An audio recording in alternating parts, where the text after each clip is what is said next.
West, y'all. I'm Shy Excel, man. And let me tell you something. We different over here.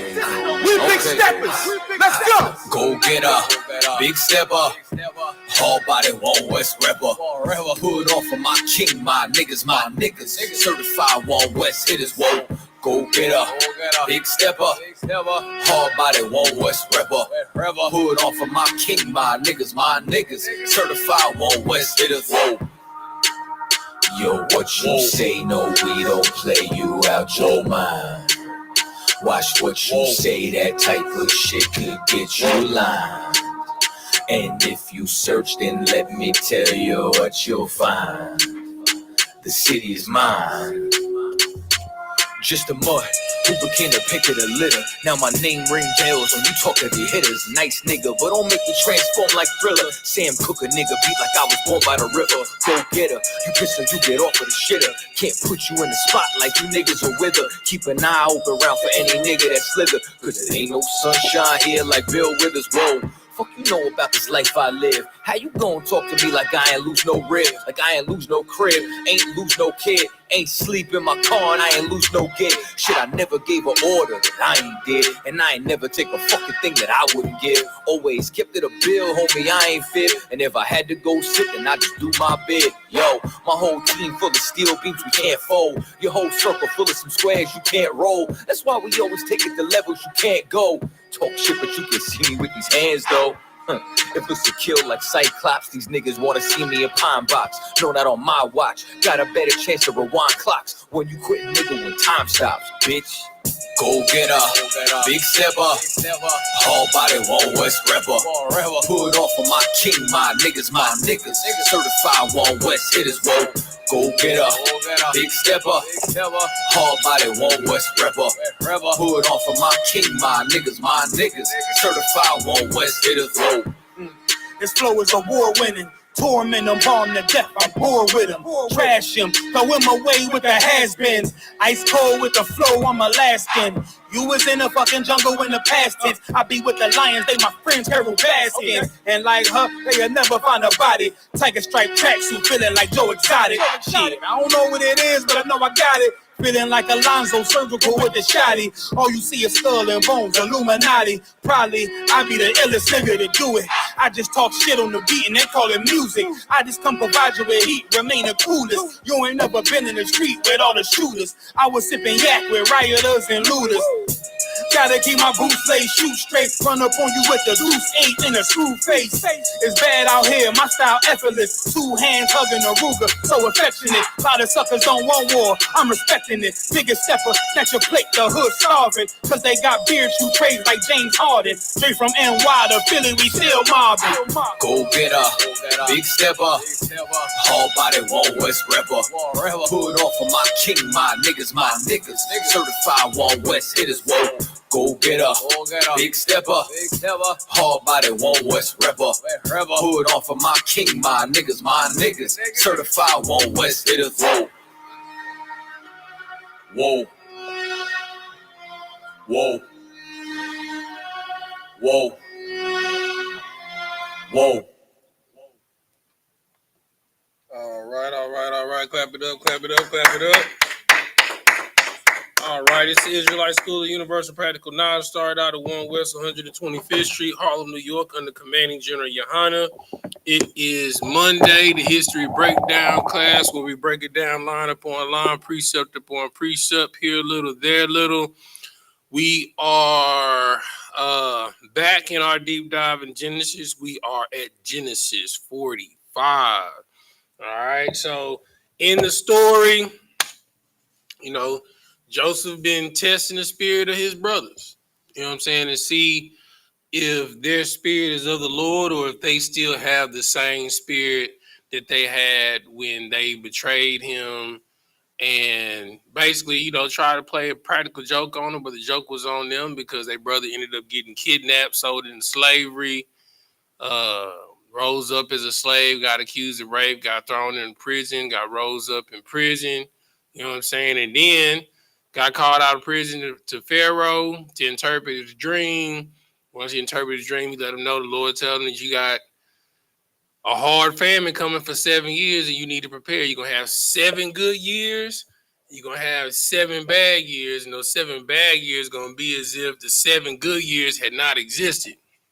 So Pharaoh was like, "Hey, hit a signet ring. You know, the only person that can oversee or supersede what you didn't say it is me.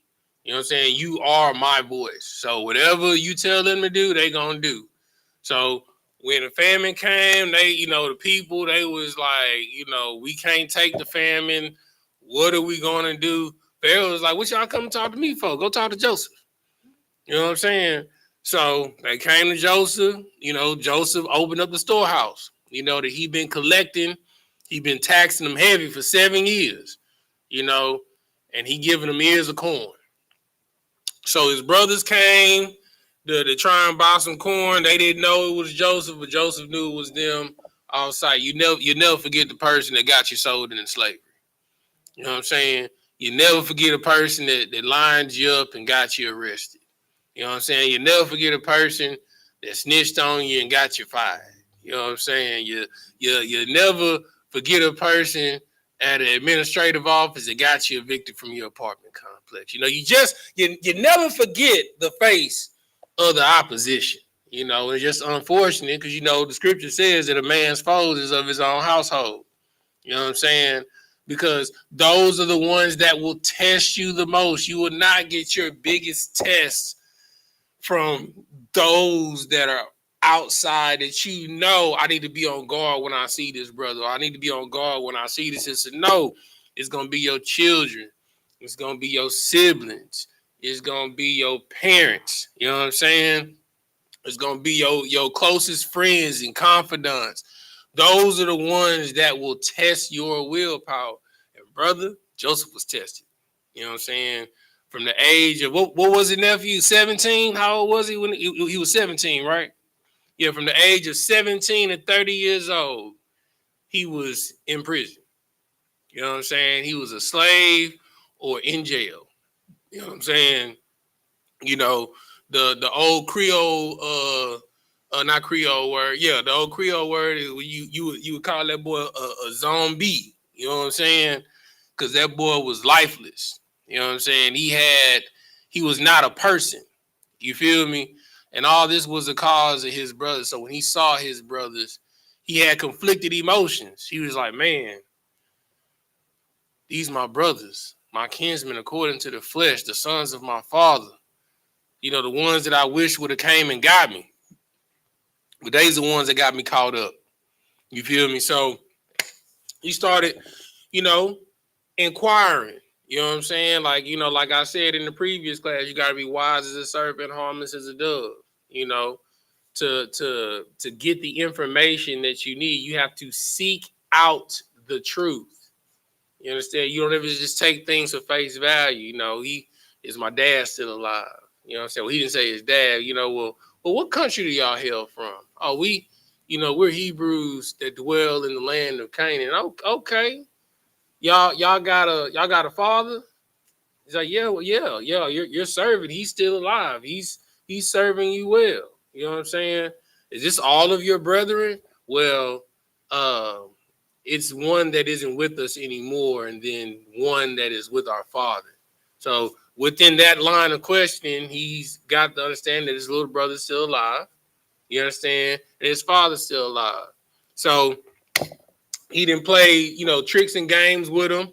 You understand? To get that information, he made him believe. He's like, well, I don't believe that y'all are my servants. I believe that y'all are spies. So just for good measure, he let them spend 3 nights in jail. You know what I'm saying? I mean, let them get a little taste of what he experienced, for over a decade. You understand? I mean, really 2 decades, to be honest with you. And then once he brought him out of prison, he sent them on their way. And he was like, well, since you said that you're not spies, bring the younger brother back that you said that you had. And until you do that, I'm going to hold one of your brethren here. Right. And he held Simeon. You know what I'm saying? And they took their time.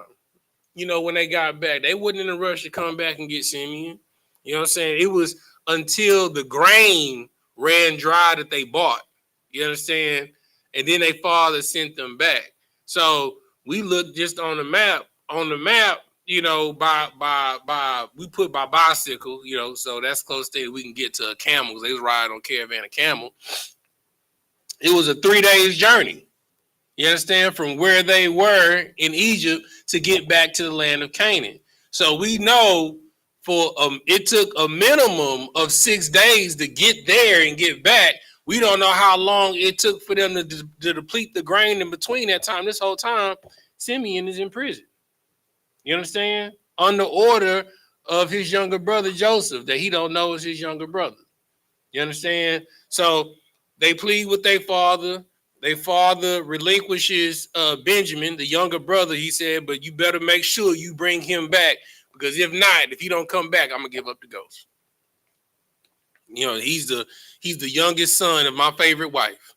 I don't even know how you say that to your boys. Like, so what you saying? I mean, what, we just chop liver around here? You know what I'm saying? Like, I mean, God dog, daddy. I mean, you thought you learned your lesson when you lost the boy the many colors. You understand? So after that happened, they brought him back, and you know he played another game on them. You understand? They brought the money back that he had put in the sacks. He's like, okay, cool. We're gonna have a feast. They feasting, big grubbing, big drinking. He's like, all right, cool. You know what I'm saying? So this how much grain and stuff that y'all need. Let's see. You know, I'm gonna go ahead and I'm gonna have my servants load y'all down. And he whispered his servants here, make sure you slip this silver chalice in the youngest boy's satchel.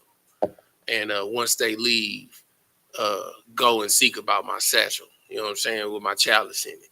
So they do that. They ride down on him. And he was like, so we showed y'all a good time. And this is how y'all treat us, y'all thieves. You know what I'm saying? This how they do it in Hebrew land. I've been around them Canaanites too long, man.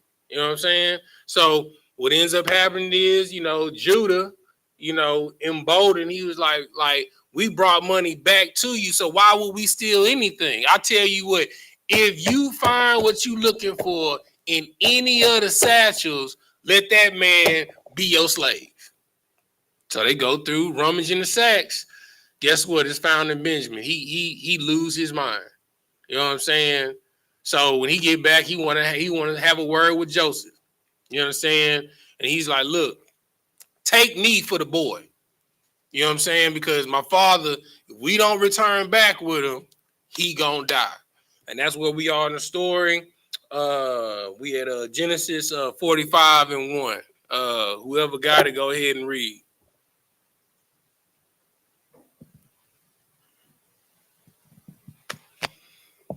This is the book of Genesis, chapter 45, verse 1. Mm-hmm. Then Joseph could not refrain himself before all them that stood by him. And he cried, cause every man to go out from me. And there stood no man with him, while Joseph made himself known unto his brethren. And he wept out. He did what? And he wept aloud. And the Egyptians and the house of Pharaoh heard. And Joseph said unto his brethren, I am Joseph.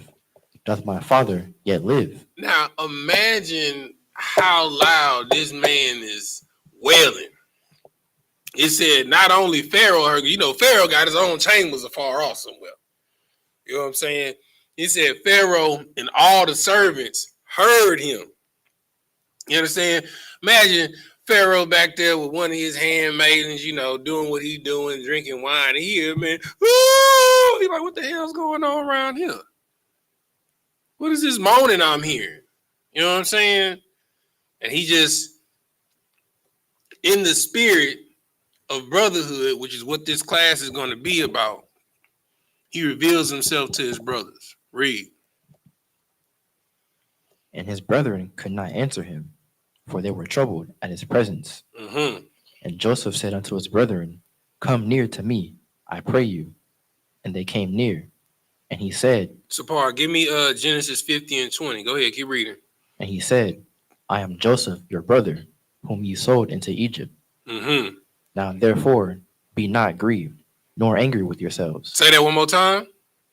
Be not grieved, nor angry with yourselves. So why is Joseph telling his brothers not to be grieved and not to be angry with themselves? Because the Lord had to forcefully move him into a position with brothers. Man, give that brother a hand. Read what you got, support. That's right online what he said. It's the book of Genesis, chapter 15, verse 20. Mm-hmm. But as for you, ye thought evil against me, Mm-hmm. but God meant it unto good. Say that one more time. But God meant it unto good. So understand this. No matter how bad your situation is, you understand? No matter how dire it is, no matter how much you think you in an upside down situation, you don't know how you're going to get out of it, the Lord can turn it out for good. It don't matter if somebody set you up to get fired. Maybe the Lord allowed it because he got another position for you over here. So, you grab me a water, brother? Grab me a water? Yeah, that's all good. So what you have to understand is be perfect in all things. Even when you're dealing with your family members. When your family members do you bad, you understand? That doesn't, the scripture says that vengeance is mine, saith the Lord, the water. You understand? So there's nothing that you can do to them that the Lord can't do greater. Right? So putting your hands on them, it ain't necessary. They're not going to learn. You understand? And then now you're going to be around here with bruised up hands. You know what I'm saying? You might have called a elbow or a black eye. You bruised up because you want to fight. And then now y'all both in trouble. The most important thing that you can do is to let God do what he's going to do. You understand? You got to have faith. You got to have hope. And you got to be able to trust in what the word says. Either you believe in the scriptures or you don't. All right. Nephew, give me what verse you stopped at? You stopped at verse 4? Verse 5. Okay, no sweat. Give me John 8 and 32.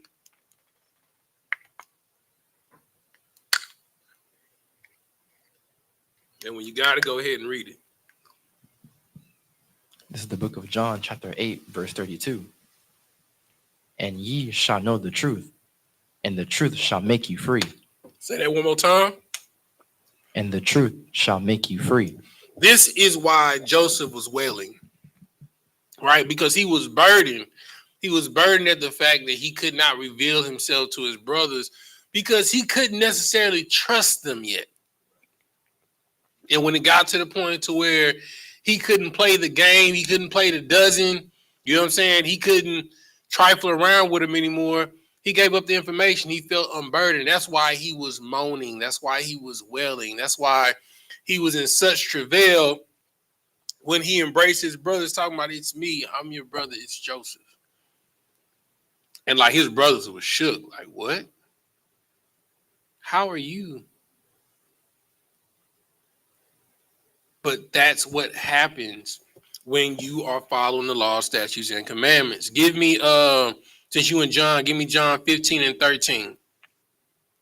Like, everything that Joseph went through was to prepare him for this moment. Like, I know a lot of us, we want to, have multiple properties. We want to have land. We want to have multiple businesses, multiple streams of income. And those are admirable things to seek after. But in order to be at the helm of all of those things, you have to have a certain type of mindset. And if you didn't go to school to get that mindset, sometimes life has to be the best teacher. And even when you do go to school for it, the only way that you, because the industries change every single day. And I mean, at this age in time, the speed that things are changing, it is so hard to keep up with current events because things are changing drastically overnight. Like, what was standard protocol in industry has completely changed. You know what I'm saying? The protocols that they did in the medical field during COVID are completely different now. You know what I'm saying? Like we was all walking around here masked up. Give me 20 feet.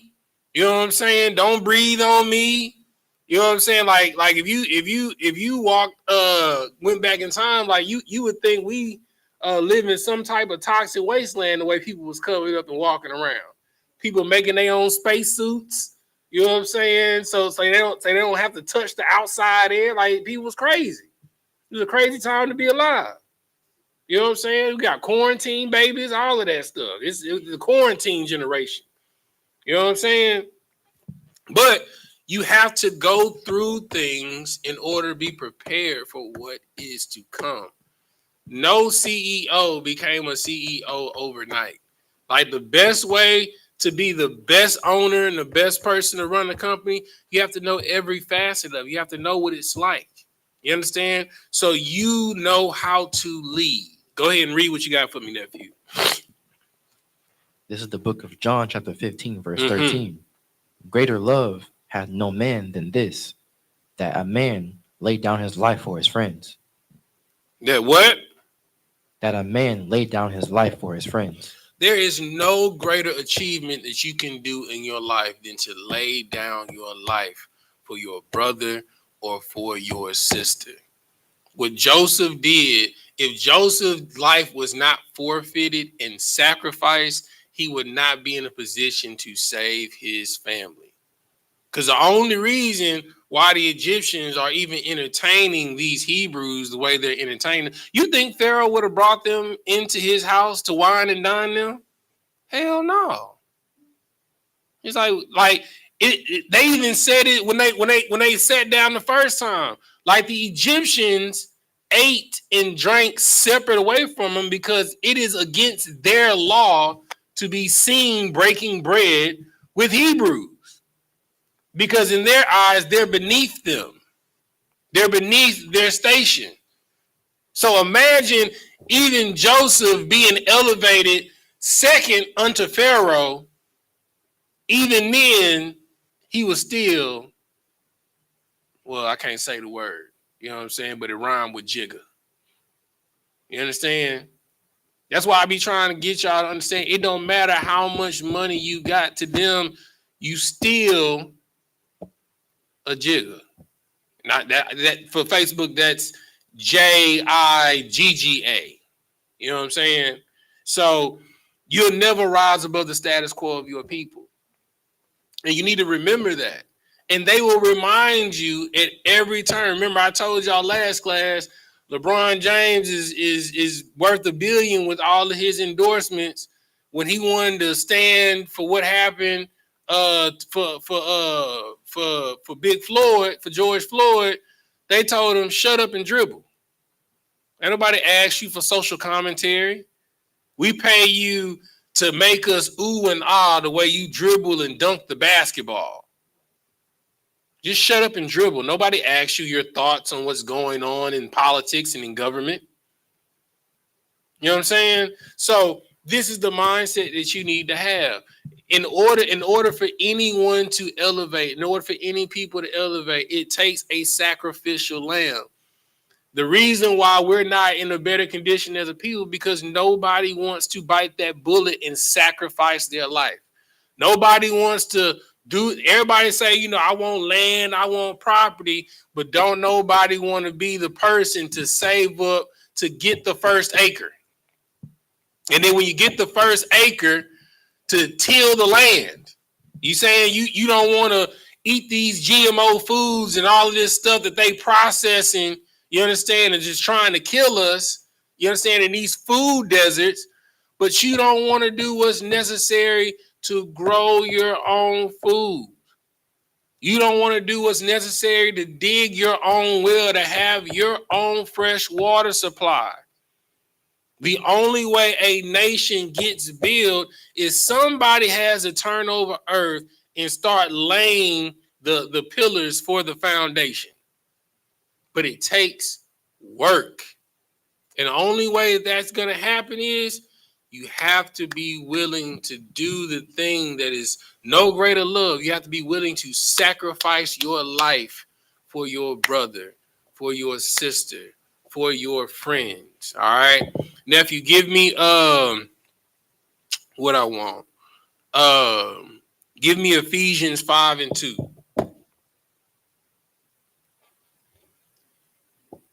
So when it comes to sacrifice, you can't do it. You can't do it begrudgingly. Like you can't be like, "Oh my God, he needed help paying his rent again." Oh, like bro, like why is it that you never have gas in your car? Why is it you only hungry when you come over here? You don't eat at home. Your mama don't feed you. Like what's going on? You understand? Like you can't say, look what I did for him and look what I did for her, but the whole time you doing for them, you complaining about it. Go ahead, read what you got for me. This is the book of Ephesians, chapter 5, verse 2. Mm-hmm. And walk in love. Do what? And walk in love. You understand? So somebody blow my mind. What is the definition of love according to the Bible? I know Sapar know. Malaki, do you know? Obedience? No, it's not the definition of love. You want to give him the scriptures, Sapar?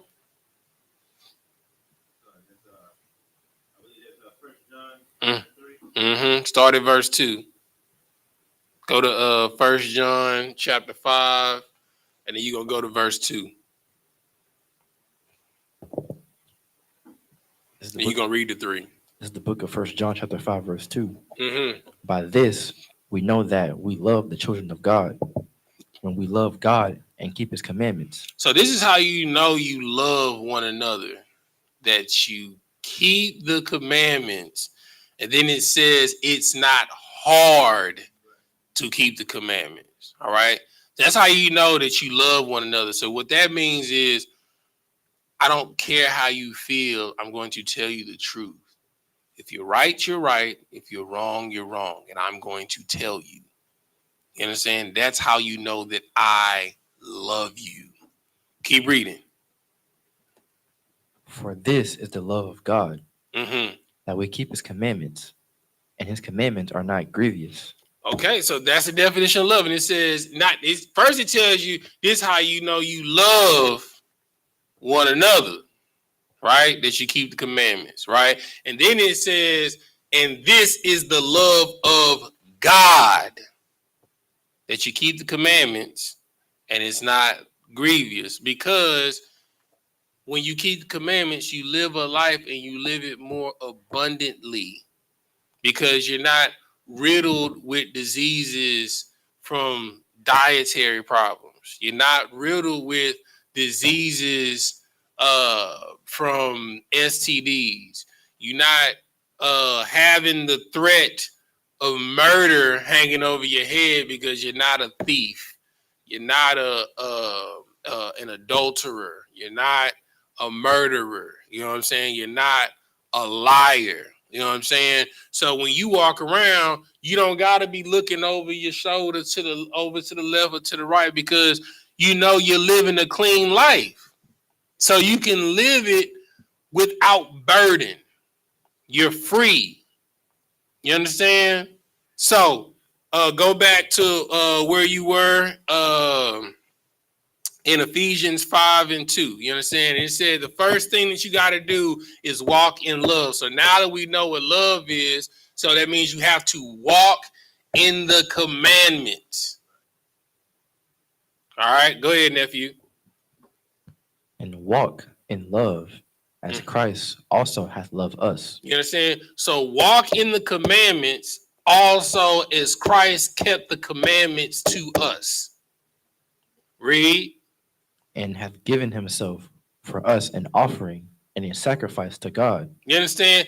And he gave up his life to walk. See, this is what a lot of people don't understand. You can't fake this. Because to do this, it really does mean to give up your life. You forfeit your life to follow Christ. Like you really do. You know what I'm saying? Like Not saying that, you know, whatever your dreams, goals, and aspirations that you had that you wanted to ascertain, that you can't achieve them, but 9 times out of 10, the way you probably would have went about doing it, you got to do it a different way because you're under Christ now. You understand? So it's not saying that you can't achieve those heights that you wanted to, but it's going to be a lot harder because you can't do it covered in filth. And majority of the time, the higher and more successful you get in this life, the more dirt that they have on you. Because there's no way, you understand, this, I mean, you'll have a really, really hard life, you understand, doing it the righteous way. And there's some people out there that have done it, that have attained it, you understand? But to attain wealth and mastery in this life righteously, it's almost impossible. Because in order for them to let you in the club, they have to have something on you. Because in the time that you don't want to do what they want you to do because you think it's not right, they're going to be like, well, remember this right here? Unless you don't want this to come out, I suggest that you vote with the populace vote. In case you don't want this come out, I suggest that you move with us on the acquisition of this land. You understand? And you buying some small family out of their land they didn't have for generations. You forcing them out of their land. And you know it's wrong. But because you are corruptible, that's why the scripture says you can't put on the immortal and still have on the mortal. You can't put on the uncorruptible and still be corruptible. You have to be blameless, and to be blameless is extremely hard. You don't think I want to slap people every day? Brother, I'm telling you. Like the other day, I was just doing my job, you know what I'm saying? Going to go check the utility lines, to go mark them and stuff like this. A ticket that the homeowner called in, and they tell you when you call in the ticket, anywhere from 24 to 72 hours, if you calling in the ticket, we will be on your property to mark the utilities. You understand? So he comes out, he yelling at me, hey, what you doing back here? What you doing in my yard? I was like, didn't you call in the ticket? You couldn't knock first? I did. You didn't answer. What's the problem?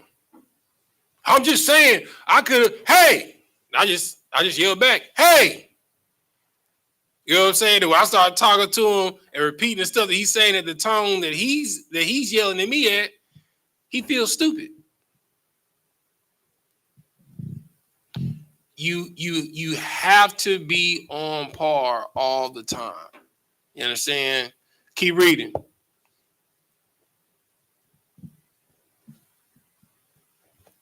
And hath given himself for us an offering and a sacrifice to God for a sweet-smelling savor. For a what? Sweet-smelling savor. What is a sweet-smelling savor?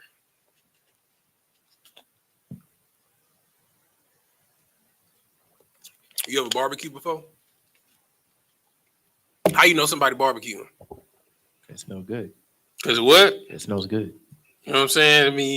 When you know that smell, you know somewhere, if not your own house, it's going down. You know what I'm saying? Somebody queuing it up. You understand?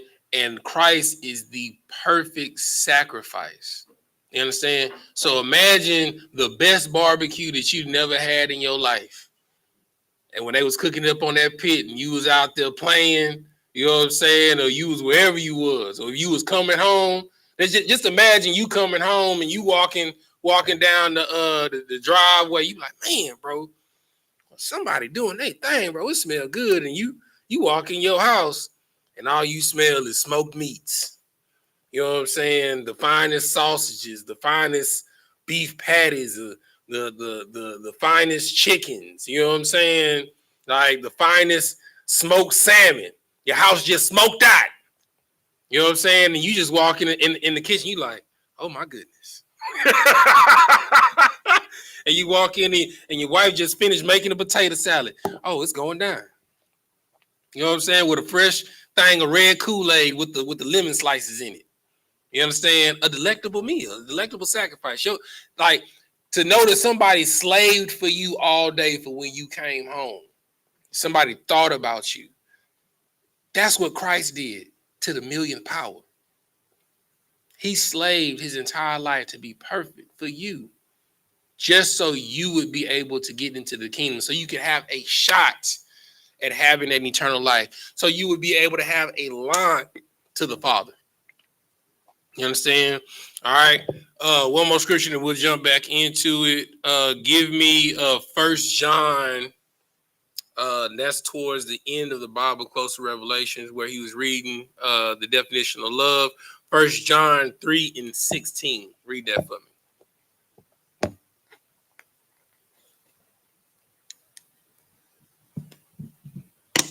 This is the book of 1 John, chapter 3, verse 16. Mm-hmm.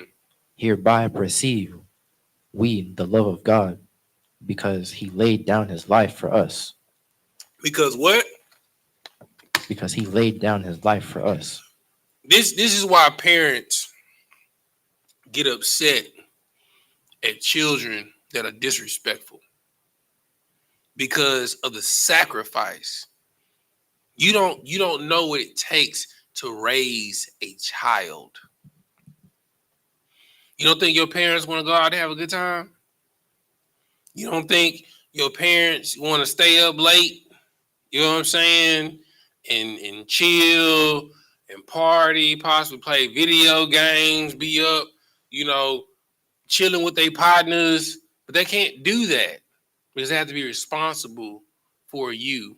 To have a child means to forfeit your life. And imagine on the greatest day of your achievement, like you graduating, you telling your parents, you ain't never did nothing for me. You ain't never been there for me. I did this on my own. You understand? That is disrespectful. And that's how we treat Christ. Every single day when we smoke weed, when we out here getting drunk, when we out here conducting ourselves in extremely lascivious behavior, whether it be in sexual immoral acts, whether it's, being a whore or a whoremonger or engaging in homosexuality. You understand? We are disrespectful to the sacrifice that was made for our lives. Just as disrespectful as a child on their graduation day to sit up in their parents' face and say, I did it all by myself. You understand? The reason why I'm graduating is because I stayed up long nights. I taught myself how to read and write. You understand? I fed myself a bottle from an infant. You understand? I changed my own diapers. You understand? I ain't never had a job, but I made clothes magically appear to clothe myself. I put shoes on my feet so I could walk to school. I saved up money so I can get a car. You understand? That's disrespectful to people that lay down their life to sacrifice. This is what Joseph did. Joseph forfeited the most important moments of his life. From 17 to 30, those are the most pivotal moments in your life. Those are some of the most memorable moments in your life. Those are the times that will direct who you will be for the rest of your life. Those things and those choices that you make between 17 and 30 will influence the rest of your life. That's why it's so important right now. How old are you? 17. Oh my God. How old are you? 17. Boy, so you the age when Joseph got kidnapped. That's why you wanted to know Joseph's age. So this the beginning of your Joseph journey, man. Right now, the choices that you make from this day forward to 30 years old will set the tone for the rest of your life. Every proactive decision that you make and every procrastinated decision that you make, it will set the tone for who you will be and where you will be and where your family will be for the rest of your life. Because it is and will always be on you. From this moment forth, you can't blame mommy and daddy. You can't blame your brothers. You can't blame your little sisters. You know what I'm saying? You can't blame your professor was hard on you. You know, he didn't like me. You know what I'm saying? You can't blame well, I had to work. Well, everybody got to work, but you still got to go to school. Every decision that you make from this day forward is on you, and it will set the tone for the rest of your life. And the question that I have to you is what's posed in the scripture. What are you willing to sacrifice? Because if you sacrifice the fun now, you'll have fun later. And I guarantee you the fun that you having right now is trivial compared to what you would be able to do as an adult. But you have to be willing to sacrifice your life now. You understand? The things that everybody think is cool now, when you get older and you look back on it, you'll see how stupid it was. And you'll see all the choices, all the weed smokers and the cool guys that wanted to be cool in high school and everybody thought they was cool. You're going to see how much of a joke they'll be when you're 30 years old. You're going to see why your mother and your father told you to stay away from them, that you shouldn't hang with them. Stay away from this person. You know, you can't, I know they're having a sleepover, but you can't go to this person's house because your parents have seen that prototype of individual their whole life. And they've seen how their story plays out. And they've seen the collateral damage of those that hang out with those type of people and how they turn out. Hell, your parents might have been one of those people. And they don't want you to end up like they did. And they're sacrificing their life so you can have a better life. That's true brotherhood. Keep reading.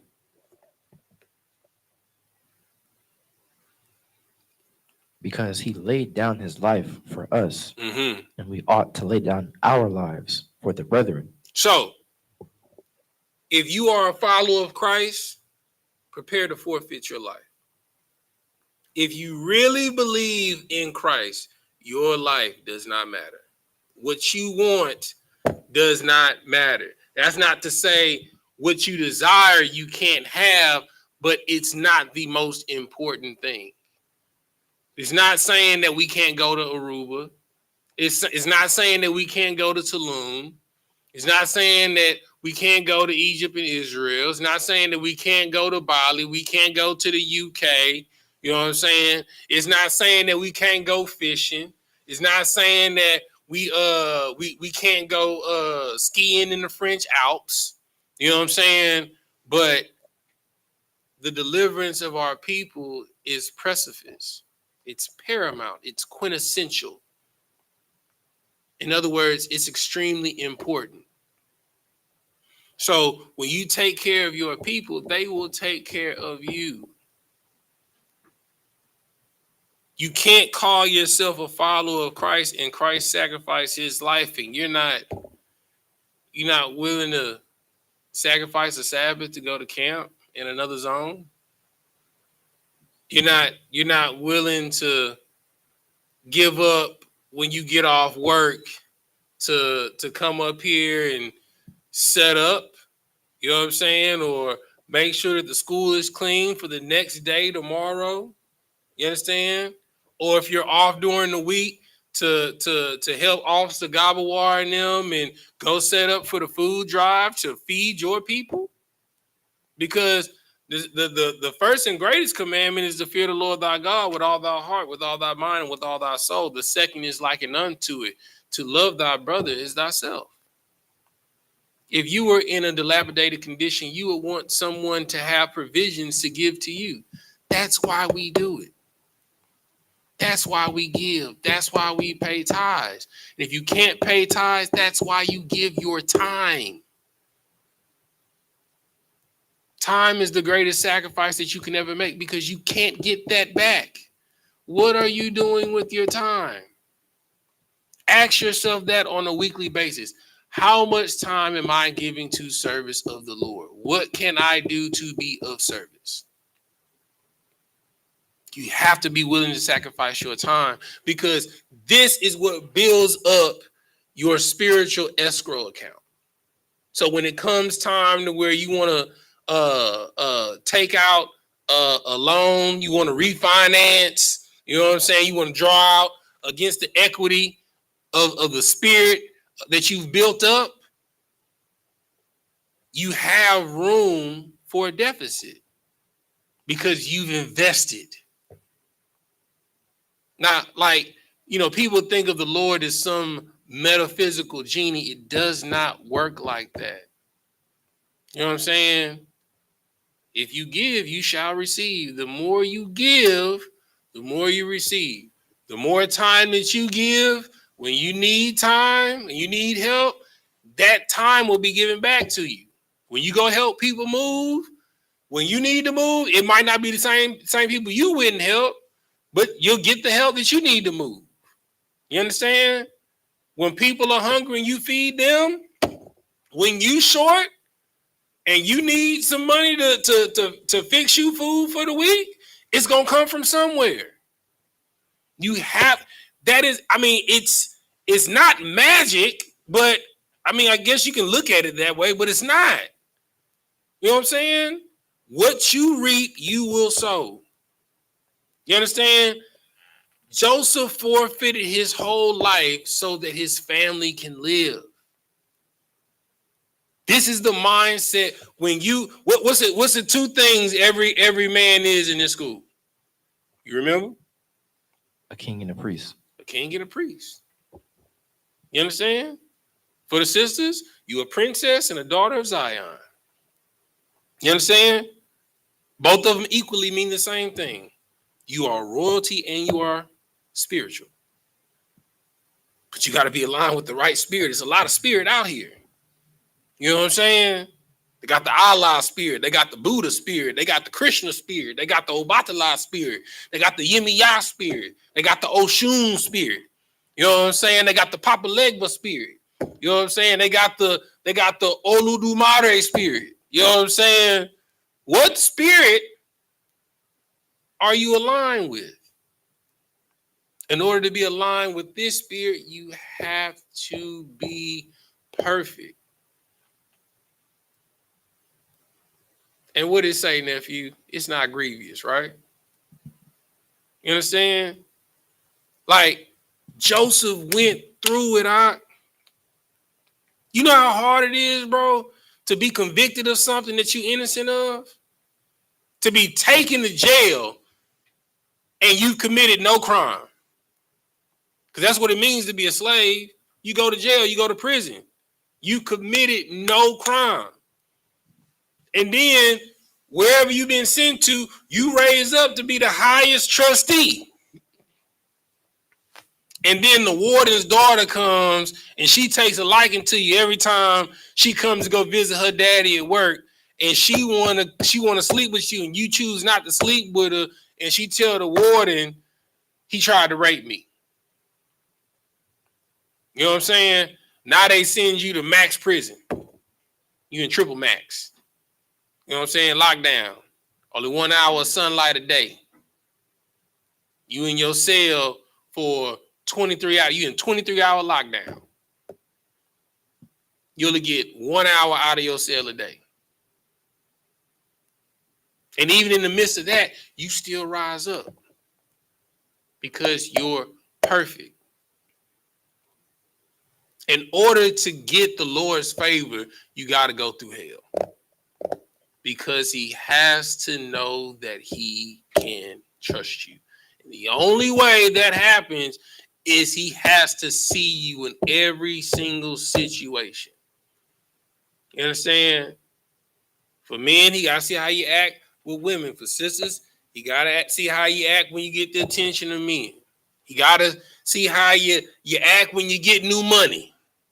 Does your mindset change? Does your spirit change? Does how you treat people change? You know what I'm saying? He gotta see you when you, as we say in H time, when you're on your ass. You feel me? When you hit the bottom, he gotta see how you act then. You understand? He has to see you in a multiplicity of situations to see if you are worthy of what he has to give you, because he wants you to be in rulership. But to be a king, you got to know what it's like to be homeless or sleep on the sofa, to have to sleep in your car. You know what I'm saying? To know what it's like to go to jail. You know what I'm saying? To know what it's like to lose a loved one. You understand? When you lose the ones that you love, do you say, well, God can't be real because he wouldn't have took my mama from me. He wouldn't have took my son from me. The son that he said that he would give me. Like that's what Abraham went through. The Lord promised him a son, but to prove that he loved the Lord more than anything, he told him to sacrifice his son. The Lord will test you to see if your spirit is of the love. The Lord loves obedience more than sacrifice, but that doesn't mean that you're not going to have to sacrifice. To be obedient means you have to sacrifice. But you have to be obedient to the Lord, not to your own whims in spirit. And through all the situations that Joseph went through, when he got kidnapped and became a slave, and he gave up his God and started serving Egyptian gods in the world, nobody would have blamed him. When he rose up in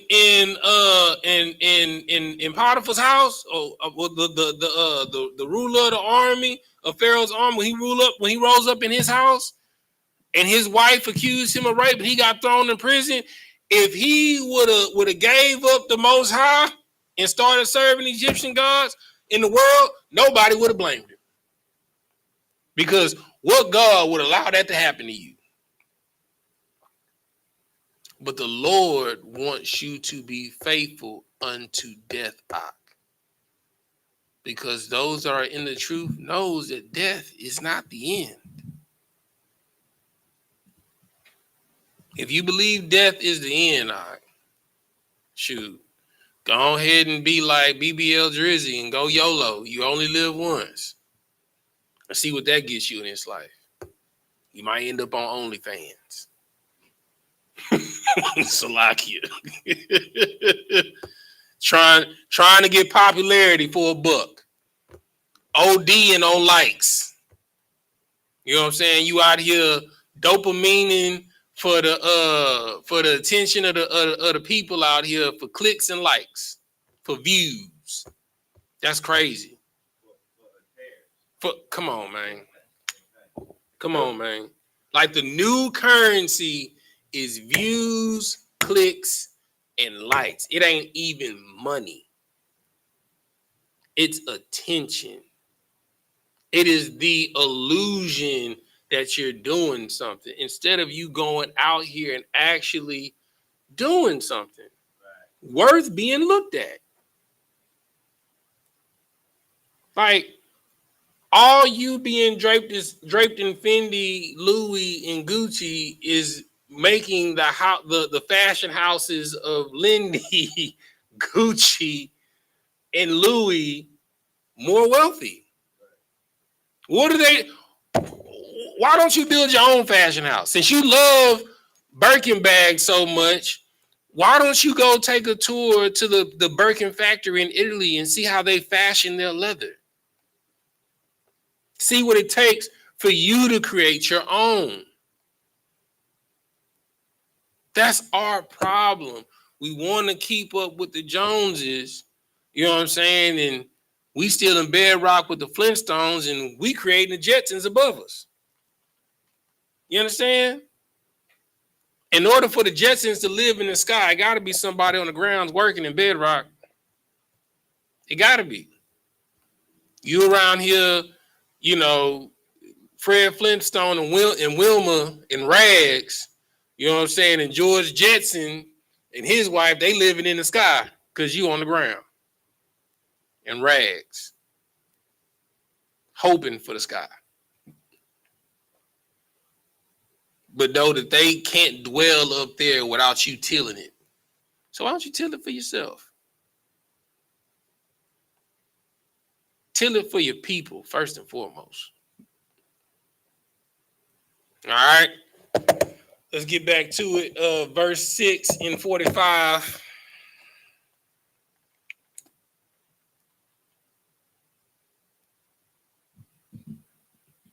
This is the book of Genesis, chapter 45, verse 6. Mm-hmm.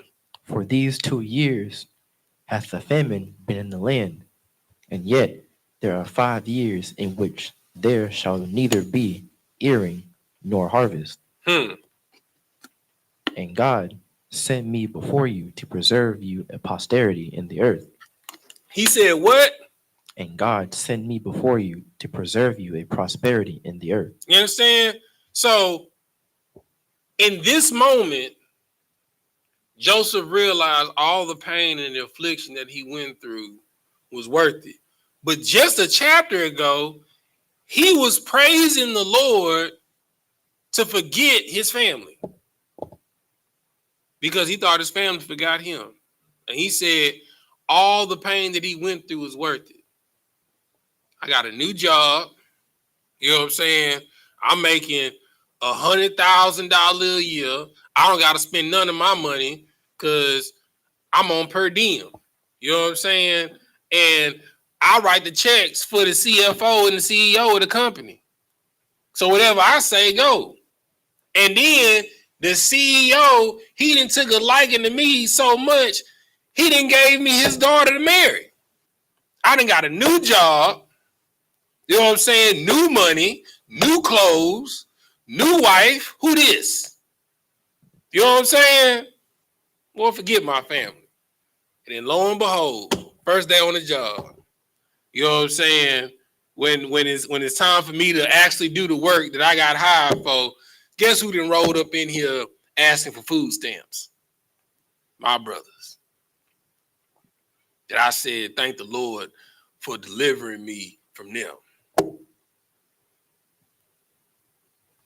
There's always a lesson. And in this exact moment, it all clicked. He remembered the dream that he had at his father's house. Never forget where you come from. Never forget what you've been through. Never forget what you've endured coming into this truth. It's not about you. It's about your brother. It's about your sister. It's about your wife. It's about your husband. In some cases, it might be for your husband's other wife. It ain't always about you. If any move that you're making is strictly for you, you in the wrong spirit. I did something I never did before today. I cleared 40 tickets off my board because me and my wife have a goal. It's not just about me. I got somebody that look to me. Even if you don't have a wife or if you don't have a husband, you got brothers and sisters. Even though they not blood, they look to you. You gotta have that at the forefront of your mind at all times. You understand? Nephew, give me oh man, this is one of your favorite scriptures now. Give me 1 Corinthians 10 and 13. As soon as you see it, you probably gonna laugh. But you have to understand what you're going, like, you got to look at when you wake up in the morning. This is a page, or not even a page. This is a line in the chapter in a page of your book. Somebody's reading this right now. How do you want them to see you?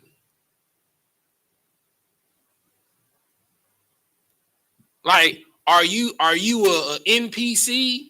You understand? Or are you a primary character? Are you just somebody that's just existing, or are you someone that's making a difference? Read what you got. Oh, I saw you ready. You know what it is, huh? Go ahead. This is the book of 1 Corinthians, chapter 10, verse 13. Mm-hmm. There hath no temptation taken you but such as is common to man. Say that one more time. There hath no temptation taken you but such as is common to man. You understand? Joseph got thrown in jail. Guess what? A lot of brothers and sisters been thrown in jail. Joseph was falsely accused. Guess what? A lot of brothers and sisters have been falsely accused. You understand? Joseph got a new job and then got fired from his new job. It's a lot of people that get a new job and then also get fired from that job unjustly. You understand? There is nothing that you're going to go through that no one has gone through throughout antiquity.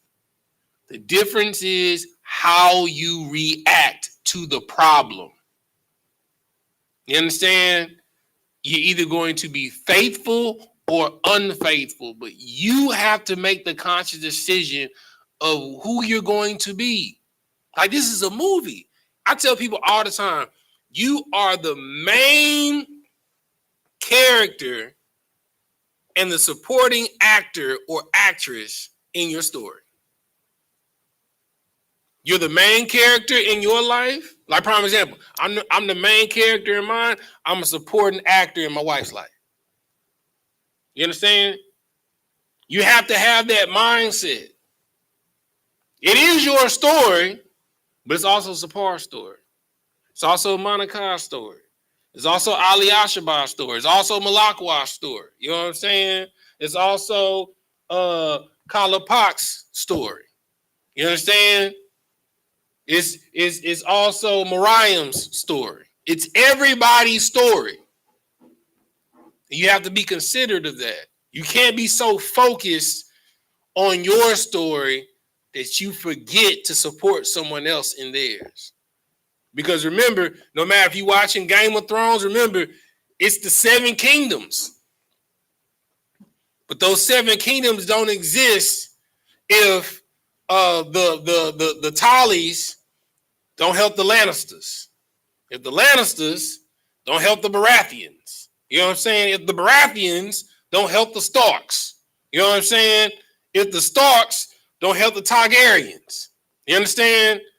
There's a trade amongst them. They all need each other to survive. And then all of them needs a night watch to protect the wall from the wildlings. You can't do it by yourself. And in all of these houses, there's a character in each of those houses that rises above the rest because they're willing to do what the rest won't do. You know what I'm saying? So you got the mad king of the Targaryens. You know what I'm saying? The craziest of them all. He was well renowned for being crazy. You know what I'm saying? To where they wrote stories about him. He conquered everybody because he was just insane. He just killing people for no reason. You know what I'm saying? Like, people are known for separating themselves from the herd. You have to be willing to do that. And in order to do that, you have to be perfect. And it's hard. It's not easy. You're going to bump your head. You're going to trip. You're going to fall. Just get back up. Keep going. Stop looking behind you at your mistake. Yesterday is gone. Tomorrow is not here. All you have is right now. What decision will you make in the now? I tell people all the time, we're time travelers because we spend so much time asphyxiated on the past, and in the future that's not here, we neglect the moments that we have because you so caught up on who cut you off on the freeway. You know what I'm saying? You still thinking about how the way your boss talked to you at the beginning of the shift this morning. You off the clock and you at home and you done took a shower and your wife trying to cook you dinner and asking you what you want to eat and you still thinking about this fool at work.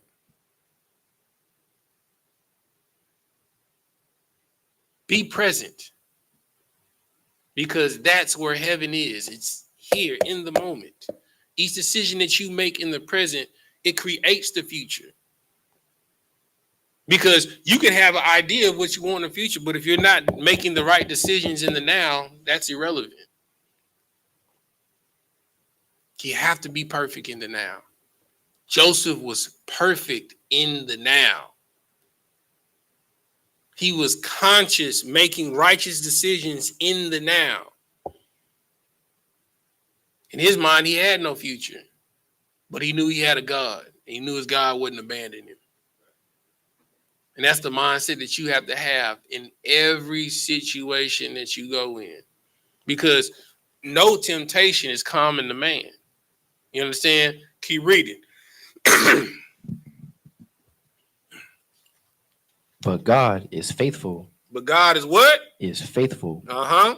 Who will not suffer you to be tempted above that ye are able. Now he's telling you the situation that you're going through, you're able to do it. You're able to deal with it. That's the mind, like, man, it was a hard day today. It was messed up. Or you in the midst of it, man, it's a crazy day today. Like they done put 80 tickets on my board. You know what I'm saying? Or like my wife said, I done came to work today. I got 500 emails. You know what I'm saying? It's like ain't nobody did nothing while I was gone. But like my boss tells me all the time, one ticket at a time. And before you know it, of them 80 tickets you had, you done knocked out 40 before you know it. Because you're focused. There's no temptation that is common to man. But the Lord will make a way for you out of your temptation. But the only way you're going to see it is if you not succumbing, Shalakia, to the bullshit. Keep reading. But will with the temptation also make a way to escape. Make a way to what? Way to escape. You understand? So in every situation that you're going through that's tough as hell, you need to be looking for the door. Because the Lord is just really just, he's allowing Satan to test you. And you know it's a test because your life not threatened. You know what I'm saying? Even when your health is threatened and you've been doing the right things, there's an escape route. You just have to be focused enough doing the right thing in order to see it. You understand? It might be something random, like somebody say, you like they hear you go, man, you sound real congested. Yeah, I know, man. I've been dealing with this for 3 weeks. Well, you got some honey at home? Yeah. You got some vinegar at home? Yeah. You got some olive oil at home? Yeah. Mix it in equal parts, thirds, and thirds, and do it twice a day for a week. You'll be fine. And you've been having this congestion and all of this for almost a month now. Now, they done gave you instructions. It sounds crazy as hell. And trust me, it's nasty. It's nasty as hell. It tastes nasty. It tastes bitter. It tastes like something done turned. You understand? They told you to take it twice a day. Now, Those are commandments. If you want to get rid of your affliction, you want to get rid of your infirmity, you have to follow the directions that's written down, that's given to you. Those directions were for you to mix something in equal parts. And then he gave you a dosage and the frequency for you to take it twice a day. And he said, you'll be fine. Now, if you follow these instructions to the T, guess what? You'll be fine. You can't do it for one day. Can't do it for 2 days. After 3 days, you may start feeling, but man, I'm fine. I don't need to take this no more. But what did he say do? He said, take it for about a week, 5 days, and you'll be fine. That's the scriptures. That's the word of God. He's giving you the instruction to heal whatever affliction, infirmity, or oppression that you are dealing with. But the scripture says, he that endureth to the end, the same shall be saved. You understand? Joseph was faithful to the end. He was in prison. His family abandoned him. His employer betrayed him.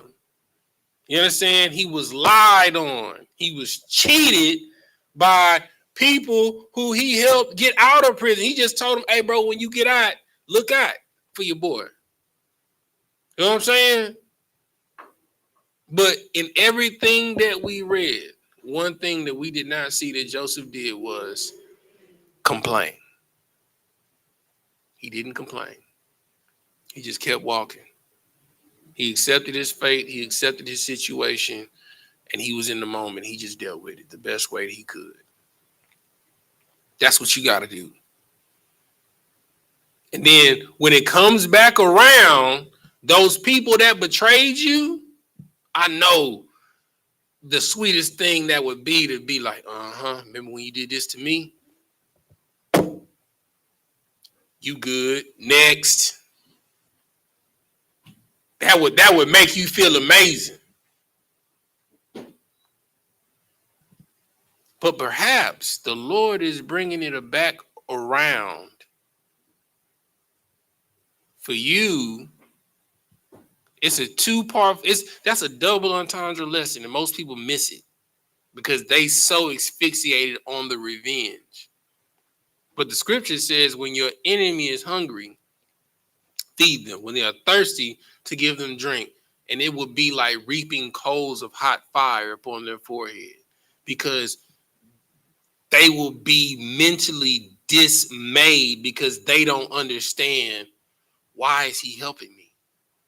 Why is she helping me? I know he knows. I know she knows what I did to him. Why are they being nice to me? I don't understand. I don't get it.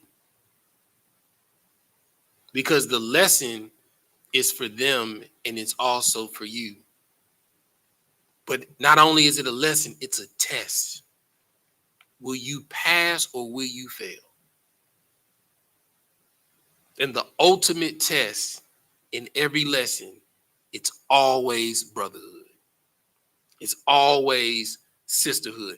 That is a thing that is going to stretch you to the max. Your family by blood and your adopted family.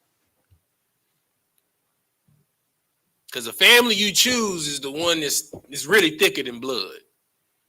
And those are the ones that's going to stress you out the most. But your blood family is going to stress you out too.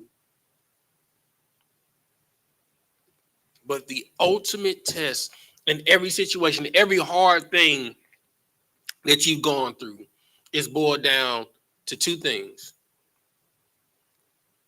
Brotherhood and sisterhood, or lack of brotherhood and sisterhood in every situation. When it came to you losing your job and the person firing you, 9 times out of 10, it was your own people. You understand? When somebody comes to you and asks you for help, it's the same situation. You willing to or willing not to, you understand? It is your choice of how you treat your own people. So be wary of how you treat people, or be wary of how people treat you, and you complain, the Lord is going to bring that thing around 360 degrees for you to be in that same situation to help someone and see if you're going to be willing to do it or not. And the reason why you do it is not because of if you can or can't. It's what you would want in that situation. You got to always keep that in mind. That's why you got to always be on your P's and Q's. That's why you got to always be mindful of what you say and how you say it. Because like when you in counsel and you come to counsel, most people don't even understand what counsel is. Like people think it's a trial and a verdict on who's right and who's wrong. It's none of that. It is a judgment of spirit. You know what I'm saying? I give you a perfect example. I'm not going to use names in this scenario, in this situation. You know what I'm saying? But there was a council that happened with General Mahyman. And, you know, the brother called in and, you know, the person that's over his zone called in and he was like, hey, Salakia, sir, you know, I was just, you know, inquiring about, you know, something that I saw because I know the captain in that zone. I know, you know, he run a tight ship. You know what I'm saying? I know he ain't allowing his man to do that. And when he was on the phone, General Mahyman spoke to the person over his zone, talking about, you hear that, Captain? He says he knows his captain runs a tight ship. He knows his captain has his zone in order. When General Mahyman is saying that, what is General Mahyman saying? Does anybody know?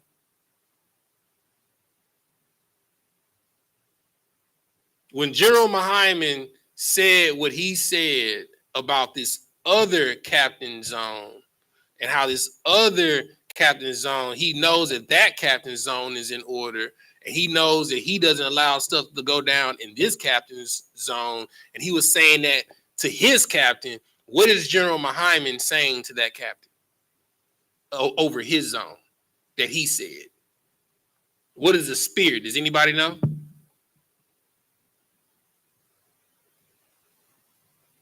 You gonna give a shot, Sapar? Go ahead. This where you get into the spiritual matters. Salakia, if I may, he's saying that by his reputation, that why is this you know coming up? No, that's not what he's saying. General Mahyman is saying in that situation, you hear that? He's saying that this other captain runs his zone better than you run your zone. Right. Okay, I see what you're saying. But the brother that's calling the council, he's not even calling the council for that. He's just calling to inquire about something that was shared online. He's saying he's trying to be a brother to the captain that's over that zone by saying, I know that captain runs a tight ship. I know that he wouldn't allow that to go in that zone. And while his captain that's over his zone, General Mahyman is like, you hear that, Captain number 2? He's saying he knows Captain number 1 runs a tight ship.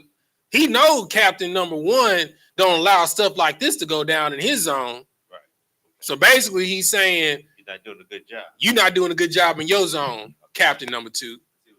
You know what I'm saying? That's why you have to be mindful of everything that comes out of your mouth. You thinking you being a brother or a sister to try and cover what this person is doing, and by weakening the blow, you're really hurting that person. And you're making the person that's over you actually look bad because they're standing for you in that council. You're a representation of that person in that council. So when you come to council, straight truth. Not what you think, not what you feel, not what you believe. When they say, why are we in this council today? Who's calling this council? Well, Salakia said, I'm calling this council. Why are we here today? I'm here because I was trespassed by this brother or this sister based off of situation XYZ. And just let it be XYZ. But so when he turns to that other person, well, Salakia, brother, this person has brought this this trespass against you based off of XYZ. Did this take place? It's going to be kind of la'ah. Well, why did this happen? Don't embellish. You understand? Like you have to be straightforward in everything. Do not embellish. Just be honest in truth and integrity. You have to be. You can't ask someone to make a sacrifice that you're not willing to do. You can't ask someone to fight a fight that you're not willing to fight. You can't ask someone to speak up when you're not willing to. You can't say, well, this needs to change, and you're not willing to change it. I have a rule. A rule that I have is if you're going to complain about something, you need that you need to have 5 reasons why you're complaining about it, and you need to have 5 solutions to solve the problem that you're complaining about. This is why I don't complain about much. It's a lot of stuff that I don't like that I see, but if I don't have a solution to change it, guess what? I'm going to shut the hell up. If you think something can be done better, okay, I'm all ears.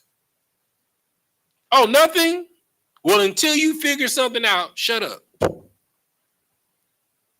Everybody want to complain about how something is done, but you don't even understand what goes on behind the scenes to even facilitate what you have. You don't know what it takes to run one school. Malakia, can I ask you a question? Do you know how these lights are paid for this school? Do you know what lighting company we use to pay for the lights for the school? Sir. Do you know how we facilitate the food programs and who we send all the food to week in and week out? Sir. Do you know how the cleaning supplies that we get are here? Do you know how we get the toilet paper that's in there for you to use the restroom? We buy it. Well, what money? Where does the money come from? Camp funds. You sure? Or tithes. Sapar, what you brought in here when you came into class?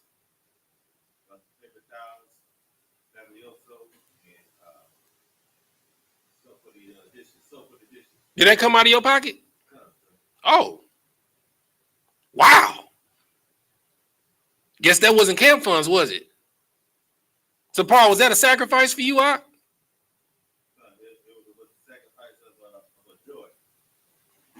You know what I'm saying? How much did you spend?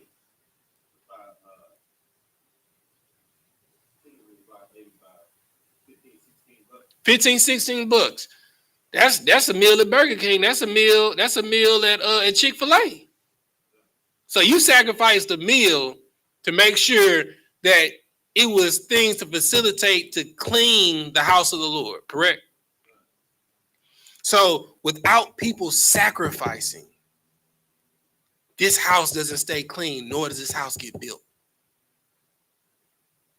In order for the things that you enjoy, like, Salakia, everybody would love to wipe their behind, when they go to the restroom. Somebody got to sacrifice to get that toilet paper hot.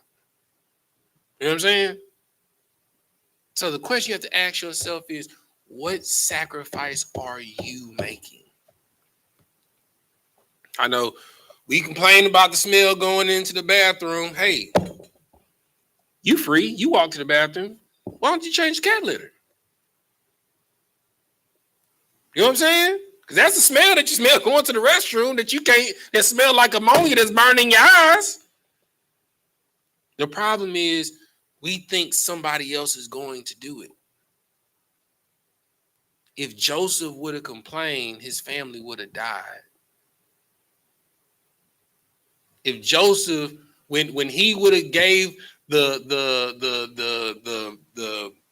declaration of the vision of Pharaoh's dream, he was like, well, the Lord told you that it's going to be a famine here, so I need to create an office.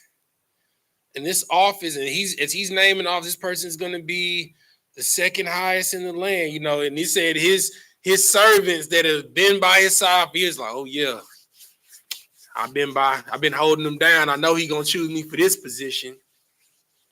But in the end, he was like, Joseph, you know, I had all of these diviners from all of these other guys that couldn't foresee what this dream was about, but the Lord gave you the vision. I think you should be over it. And just like that, your hell turned into heaven in 2.5 seconds. And that kidnapping, that false accusation of rape, you understand, you being betrayed, abandoned, all of that is a distant memory, like a woman in travail giving childbirth. Once she holds that baby in her arms, that bundle of joy, that how many hours of labor, that how many months, you understand, of carrying that child kicking them in the ribs and in the womb, and them having to constantly toss and turn carrying that baby, it's all forgotten. When through the whole pregnancy, they complain about their feet hurting. You know what I'm saying? They tired, they drained. And guess what ends up happening? They want to have another one. They want to go through that same hell to bring some heaven into this earth. You know what it took? It took that woman sacrificing 9 to 10 months of her life. It took her sacrificing the nourishment that she was putting in her body for herself for something to grow inside of her. Such is the kingdom of heaven. It's inside of every single one of you. And the more you sacrifice, the more it grows inside of you. The more it shines outside of you. The more people see that light and want some of that light. And that light gets in them and it grows and grows and grows and grows. But it takes one person to sacrifice. Brotherhood. Sisterhood.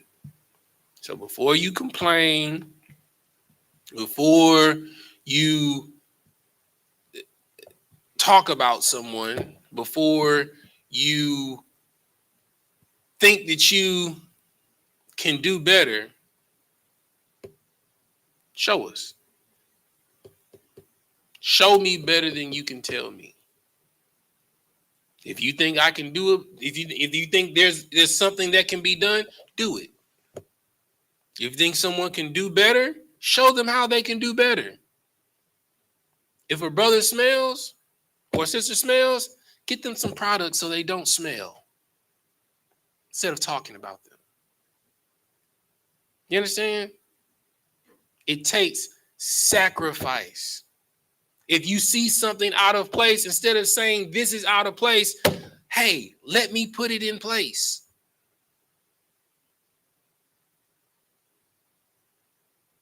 The only way things change is by you having the uncomfortable conversations and you doing the uncomfortable things that you don't like in your life. I use the analogy that Mike Tyson says all the time. In order to be champion, you have to do the thing that you don't like you love it every single day. In order to be a champion, I'm going to say it again. You have to do the thing you don't like you love it every single day. Nobody likes running 3 miles. Nobody. Nobody likes going into the gym and getting in the ring and potentially getting punched in the face. Nobody. But that's life. Nobody wants to get up at 5 o'clock or 4 o'clock in the morning. But that's what it takes if you want to be successful at your job or if you want to keep your job. Nobody wants to wake up every 3 hours, but that's what it takes if you want to have children. Because they want to eat every 3 hours and they got to poop every 3 hours. That's what it's going to take. That's what it took to get you to 17. Somebody had to wake up every 3 hours, every time you cried, and figured out if you wanted to eat or take a crap. Or if you was uncomfortable. See what was going on with you. It went from checking on you every 3 hours to every 4 hours, from 5 to 6 to now you ate? Nah, I ain't ate. Well, you hungry? You want to eat? Nah, I'm good. All right. Holler at me if you need something. Now you on your way out the house. Now I go from checking on you twice a day to make sure that you good and you done your grades is, hollering at you once a week if you're out of state in school. How them grades looking? You going to class? Getting up on time? Okay. We'll see. Come midterms. And then when you get out of college, check in every 2 weeks. How's life, son? You married yet? You giving me some grandkids yet? That's how life progresses. But when you're a child that's trained up in the way you should go, so when you depart, your parents don't have to worry about if you keep in the law, statutes, and commandments. The parents that worry are the kids that didn't follow instructions when they told them to clean up your room, clean the bathroom, wash your dishes. Because if you couldn't do that at your parents' house, when you get to your house, or if you get a house, they know it's going to be in disarray and disorder. So they got to make sure you okay. They got to constantly call you like you was a baby. Did you eat today, son? You know what I'm saying? I got a homeboy that I love to death. He's the same age as me, 39 years old. Still at home with his mom.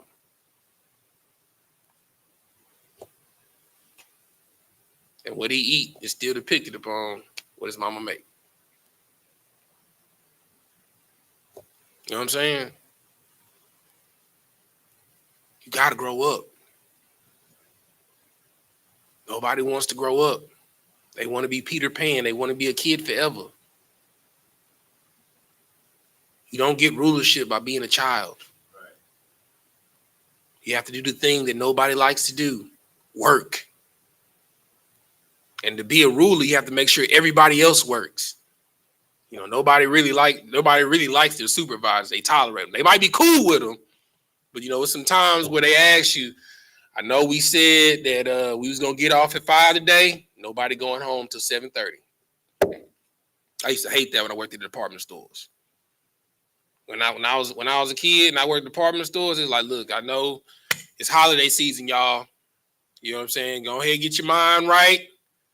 Because when they come in here, they're going to have the store in disarray. And if you work in the PM shift, I know you normally get off at 6:37, but we not leaving the store until everything is picked up and every display is set up for open in the morning.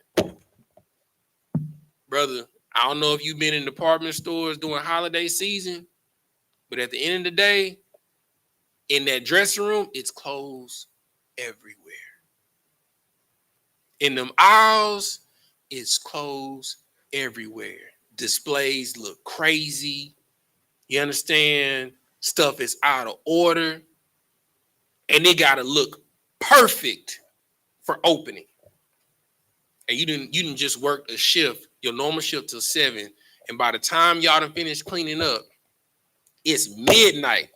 And you got to be here for open for 7 a.m. You got to open tomorrow. And you stay 45 minutes from your job. It's a sacrifice, huh? Now, that same sacrifice that you did to close for somebody, for you to open, and you know what it's like to have everything in order when you open, that's the same thing that you got to do in your life. You got to sacrifice for those that's coming behind you. So You 17 right now. The sacrifices that you making right now, it's not for yourself. It's for your little brother and your little sisters that's coming behind you. So they see what you had to do to ascertain what you have. So when they complain, you tell, hey man, I don't want to hear that. I had it worse than you. At least you were born in the truth. I didn't get into the truth until I was 10 years old. What are you complaining about?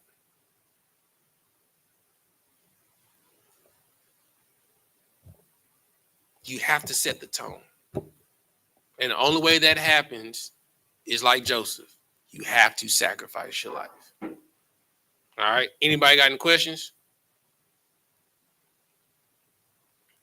All right. With that, we're going to say Amajim, which means to stand. Sar, which means to turn. We're going to face the east. We're going to do the Lord's Prayer first in Hebrew, then in English. Repeat after me. Abanawa, Shabbat Shemayim, Kodash, Hayah, Shemka, Yahweh, Malakwatka, Taba'ah, Ratazayaka, Hayah, Aisha, Ba'aratazah, Kawab, Hayah, Bashamayim, Nathan Lanawa, Lakam, Call, Yawam, Wasalak Nawa, Kabawat Nawa, Kasalak Nawa, Kabawat Yanawa, Wala'ah, Tabi Ayanawa, Banasaya 1, Abal, Hawashai Nawa, Mayan, Rai, Kayab, Laka, Hamalakwa, Waha'Allah, Wahata Para, La'awalamium, Aman. In the English, our Father, which art in heaven, hallowed be thy name. Yahweh, thy kingdom come, thy will be done in earth as it is in heaven. Give us this day our daily bread, and forgive us our debts as we forgive our debtors. And lead us not into temptation, but deliver us from evil. For thine is the kingdom and the power and the glory forever. So be it. Sar, turn and face the front. Go give a courtesy salute to the brothers and to the sisters. Be the visual. Body Shabbat. Maju. Ra. Yahweh Shimi Hawashah Brakatah. Yad Matah. Sar, turn and face the sister. Be the visual. Body Shabbat. Maju. Ra. Yahweh Shema Atah Shimi Hawashah. Yad Matah. Dismiss.